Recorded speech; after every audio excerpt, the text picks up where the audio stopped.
నమస్తే. శ్రీ మాత్రే నమః. శ్రీ గురుభ్యో నమః. మనకి ఖగోళ శాస్త్రంలో ఎప్పటికప్పుడు గ్రహాలు మారుతూ ఉండడము, ఆ గ్రహాల యొక్క ఫలితాలు దేశ కాలమాన పరిస్థితుల మీద, రాజకీయం మీద, న్యాయ వ్యవస్థ మీద, ఇలాగ దేశం మీద పడుతూ ఉంటుంది. తరువాత మేషాది ద్వాదశ రాశుల మీద అంటే వ్యక్తులకి కూడా ఈ యొక్క గమనాలు ఫలితాన్ని ఇస్తాయి. ఆ ఫలితాలు ఎలా ఉంటాయంటే మిశ్రమ ఫలితాలు. కొంతమందికి మంచిగాను, మరికొంతమందికి చెడుగాను, మరికొంతమందికి శుభాశుభాలు మిశ్రమంగాను ఉండబోతున్నాయి. జూన్ నెలలో గురు అస్తమయ దశలో స్ ఏంటి గురు అస్తమయము, శని తిరోగమనము ఈ 2 మనకి జూన్‌లోనే వచ్చాయి.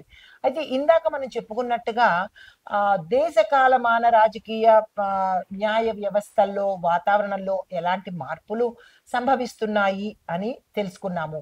ఇప్పుడు మేషాది ద్వాదశ రాశుల వారికి ఎలా ఉండబోతోంది అనే అంశంలో తదుపరి రాశి మీనరాశి. ఈ మీనరాశిలో ఉండే ఉద్యోగస్తులు చూసుకుంటే కొత్త కొత్త బాధ్యతలను స్వీకరిస్తారు. ఉద్యోగంలో ఎదుగుదల కనపడుతోంది.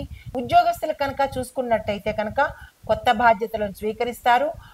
ఉద్యోగంలో ఎదుగుదల కనపడుతుంది. అది ప్యాకేజీలో కావచ్చు, మీకు రావాల్సిన బెనిఫిట్స్‌లో కావచ్చు, పెరిగే అవకాశం కనబడుతోంది. ఆగిపోయిన అది ఎరియర్స్ అంటారు కదా!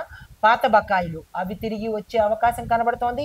ప్యాకేజీ పెరగడము, విదేశాలకు వెళ్ళడము, దీనితో పాటుగా మీరు ఉన్న స్థానం నుంచి పై స్థాయికి అంటే చిన్నగా ఉండే క్యాడర్ నుంచి హై క్యాడర్‌కి వెళ్ళే అవకాశాలు కూడా ఇక్కడ ఈ సమయంలో గోచరిస్తున్నాయి. దానికి సంబంధించినటువంటి మీ పై అధికారులతో మాట్లాడుకోవడం కానీ, లెటర్‌లు పెట్టుకోవడం కానీ, ఏదైతే అంటే చేస్తారో, ఏది చేస్తే మీకు అది వస్తుందో దానికి తగ్గ ప్రణాళికలు అవి మీకు తెలుసు కాబట్టి దానికి తగిన ప్రణాళికలు ఈ సమయంలో వేసుకోండి. దానికి తగ్గ కృషి కూడా తప్పనిసరిగా చేసుకోండి. అయితే ఆర్థికంగా చూసుకున్నట్టయితే మీరు గతంలో పెట్టిన పెట్టుబడులు ఇప్పుడు లాభాన్ని తెచ్చిపెడతాయి కాబట్టి ఇప్పుడు కూడా మీరు అదే స్థాయిలో లాంగ్ టర్మ్‌లో పెట్టుబడులు పెట్టుకోండి. మీ స్థాయికి తగ్గట్టు, మీ స్తోమతకి తగ్గట్టు రూ. 1,00,000 స్థాయి ఉన్నవాళ్ళు రూ. 1,00,000 పెట్టుబడి పెట్టుకోండి. లేదా ఇంకా ఎక్కువగా పెట్టగల స్తోమత ఉన్నవాళ్ళు ఇంకా ఎక్కువగా పెట్టుకోండి. మీ స్థాయికి తగ్గట్టు లాంగ్ టర్మ్‌లో పెట్టుబడులు పెట్టుకుంటే కనుక అది భూమి మీద కావచ్చు, బంగారం మీద కావచ్చు, ఇళ్ళ మీద కావచ్చు, షేర్స్‌లో కావచ్చు. ఇలాగా మీరు ఎందులో పెట్టాలని అనుకున్నారో ఆ స్థాయిలో పెట్టినట్టయితే ఉత్తరోత్తర భవిష్యత్తులో ఈ లాభాలు మీరు అందుకునే అవకాశం కనబడుతోంది. తర్వాత వ్యాపారస్తులకు కనుక చూసుకున్నట్టయితే వ్యాపార విస్తరిస్తుంది. అది తప్పనిసరిగా జరిగే ప్రక్రియ. దానికి సంబంధించిన మీ ప్రయత్నం కూడా ఈ సమయంలో జోడైతేనే అది సాధ్యమవుతుంది. లాభదాయకమైన ఒప్పందాలు కూడా జరిగే అవకాశాలు ఎక్కువగా కనబడుతున్నాయి. దాన్ని సద్వినియోగం చేసుకునే ప్రయత్నం చేసుకోండి. ఒప్పందాలు మనకి ఉపయోగపడతాయి, ఎక్కడ అగ్రిమెంట్లు చేసుకోవాలి, అది ప్రతిదీ ట్రాన్స్పరెన్సీగా ఉండండి. అంటే పారదర్శకతను, మాయా మోసాలు లేకుండా ఉన్నది ఉన్నట్టుగా ఇద్దరూ కూర్చుని మాట్లాడుకుని, అది కుటుంబంలో కావచ్చు, భాగస్వామ్యంలో కావచ్చు, ఇద్దరు కలిసి కూర్చుని మాట్లాడుకుని ఒప్పందాలు చేసుకుని వాటి మీద మీరు సంతకాలు పెట్టుకుని చేసుకున్నట్టయితే అంటే వ్యాపార భాగస్వామ్యం చేసుకున్నట్టయితే కనుక ఉత్తరోత్తర ఈ బాండింగ్ అనేది లాంగ్ టర్మ్‌లో కొనసాగుతూ వ్యాపారంలో అభివృద్ధి జరిగే అవకాశము, తద్వారా లాభాలు వచ్చే అవకాశం ఎక్కువగా కనబడుతోంది. కుటుంబ పరంగా చూసుకున్నట్టయితే కనుక కుటుంబంలో సుఖశాంతులు కనబడుతున్నాయి. వివాహం కోసం ప్రయత్నం చేసేవాళ్ళు వివాహం కోసం సత్ఫలితాలు పొందుతారు.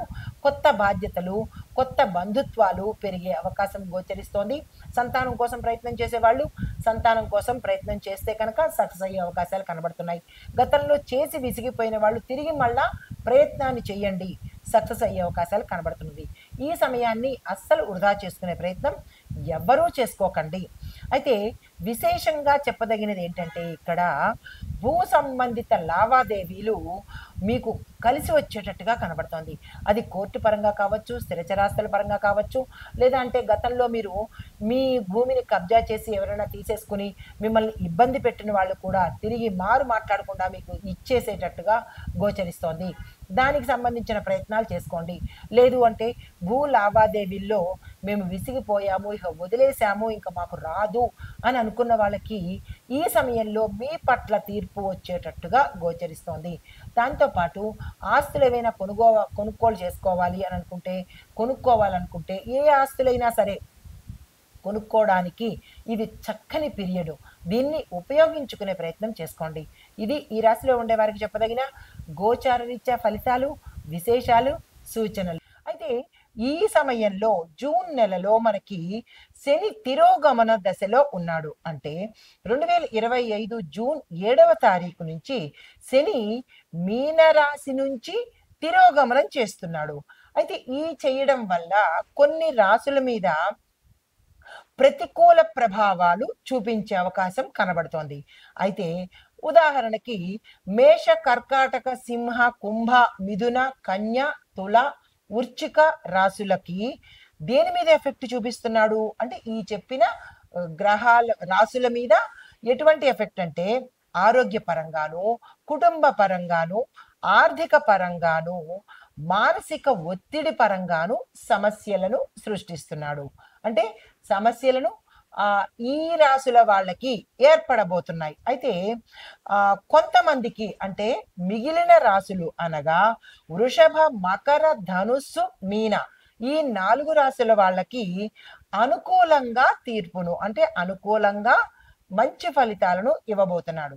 అయితే ఇదే సమయంలో ఈ జూన్ నెలలో మనకి గురు కూడా అస్తమయ సమయంలోకి వచ్చేసాడు. అంటే ఏ డేటు అంటే జూన్ నెలలో గురుగ్రహము అస్తమించబోతోంది. అంటే వేరే స్థానానికి వెళ్ళిపోతున్నాడు. ఇది వైదిక జ్యోతిష్య శాస్త్రంలో శుభప్రదంగా పరిగణించబడదు. అంటే ఈ గురు అస్తమయం అనేది అశుభ సూచన అనేది చెప్పడమైంది.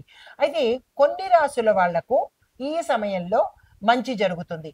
ఇప్పుడు ఒకటి ఏ గ్రహమైనా కొంతమందికి మంచి చేస్తాడు, కొంతమందికి చెడు ఫలితాలను ఇస్తాడు.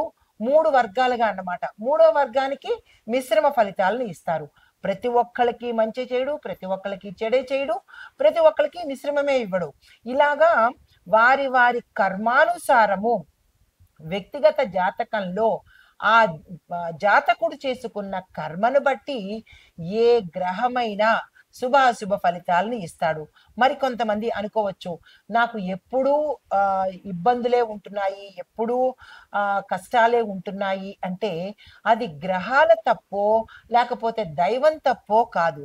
ఆ వ్యక్తి గత జన్మ కర్మానుసారము ఏ గ్రహము ఎక్కడెక్కడ సంచారం చేసి ఎంత మాత్రము ఫలితం ఇవ్వాలో ఆ జీవి చేసుకున్న పుణ్యానికి ఎంత మాత్రం ఫలితాన్ని ఇవ్వాలి, చేసుకున్న పాపానికి ఎంత శాతం కష్టం ఇవ్వాలి అనేది గ్రహాలు నిర్ణయించబడతాయి తప్ప మరొక అంటే దైవము చేసింది కాదు, ఎవరు చేసింది కాదు. ఇక్కడ ప్రత్యేకంగా ప్రతి ఒక్కళ్ళు గుర్తుపెట్టుకోవాల్సింది మీరు చేసిన కర్మానుసారమే అది మంచైనా చెడైనా గ్రహాలు మనకి అందిస్తాయి. కాబట్టి ఇక నుంచైనా గుర్తెరిగి మంచి చేసే ప్రయత్నం తప్పనిసరిగా చేసుకోండి. అయితే ప్రతి రాశి మీద ఈ గ్రహాల యొక్క ప్రభావము వేరువేరుగా ఉంటుంది. ఇక్కడ ఉదాహరణకి మేషరాశి వారికి చూసుకున్నట్టయితే కుటుంబంలో వివాదాలు, ఆర్థిక పరంగా జాగ్రత్తగా ఉండవలసిన స్థితి. వృషభ రాశి వారికి వ్యాపారంలో లాభాలు, ఉద్యోగస్తులకు ప్రమోషన్స్. మిథున రాశి వారికి చూస్తే ఆత్మవిశ్వాసము కొంచెం వీళ్ళకి తగ్గినట్టుగా అనిపిస్తుంది. కార్యాలయాల్లో మీరు చేసే స్థలాలలో సమస్యలు వచ్చే అవకాశం కనబడుతోంది. అయితే కర్కాటక రాశి వారికి ఎలాంటి ఫలితాలు ఇస్తున్నాడు అంటే కుటుంబ సమస్యలు, తీవ్రమైన మానసిక